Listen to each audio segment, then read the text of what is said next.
کیا کبھی ہم نے اپنے بچوں کے ساتھ، کیا ہم نے کبھی اپنے اسٹاف کے ساتھ، کیا ہم نے کبھی اپنے رفقا کے ساتھ یہ بات کی کہ بھائی کبھی کوئی غلطی ہو گئی ہے تو معاف کر دینا، مجھ سے حق نکلتا ہو تو لے لینا؟ ارے ہمیں تو پتا ہوتا ہے کہ ہم نے کسی کا دل دکھایا ہے، ہم تو جانتے ہوتے ہیں کہ ہم نے کسی کو ڈانٹا ہے، مگر ہمیں لگتا ہے میں سیٹ ہو کر اپنے نوکر سے معافی مانگوں، میں شوہر ہو کر اپنی بیوی سے معافی مانگوں، ایک غریب انسان سے معافی مانگوں۔ آج خدا کے واسطے یہ بدلاؤ لے کر جاؤ، اپنی زندگی میں یہ تبدیلی لے کر جائیے کہ ہم نرم ہو جائیں، ہم معاف کرنے والے ہو جائیں، ہم بدلے کو چھوڑ دیں، اور اگر زندگی میں کسی کا دل دکھایا ہے تو دنیا ہی میں اس کا حق ادا کر دیں، ورنہ قیامت کے دن ادا نہیں کر سکیں گے۔ ایک بار نبی پاک علیہ الصلوۃ والسلام نے صحابہ کرام سے ایک سوال کیا کہ بتاؤ مفلس کون ہے؟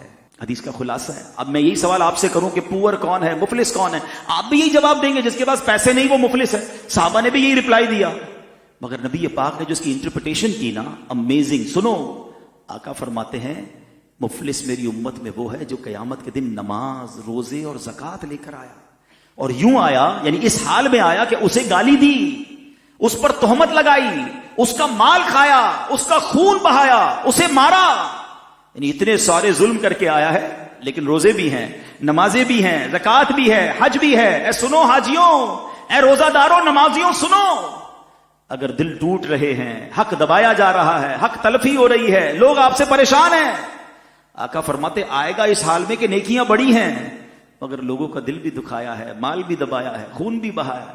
آقا فرماتے وہ لوگ کھڑے ہو جائیں گے اور اللہ سے عرض کریں گے مولا ہمارا حق دلا۔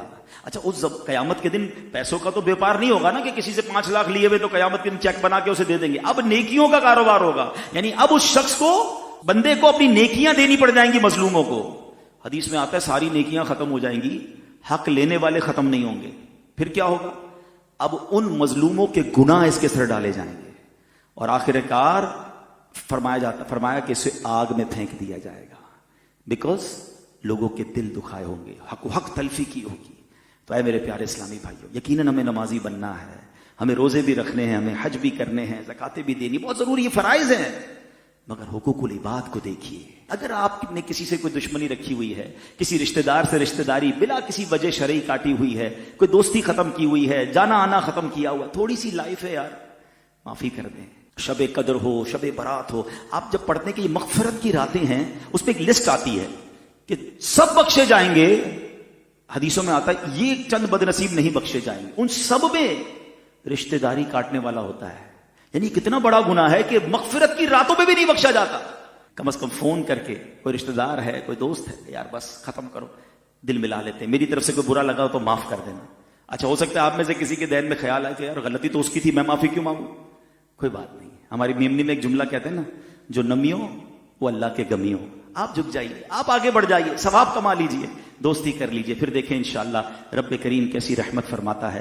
ایک حدیث پاک میں آتا ہے جس کا مضمون ہے کہ جو معاف نہیں کرتا اسے معاف نہیں کیا جائے گا، جو رحم نہیں کرتا اس پر رحم نہیں کیا جائے گا۔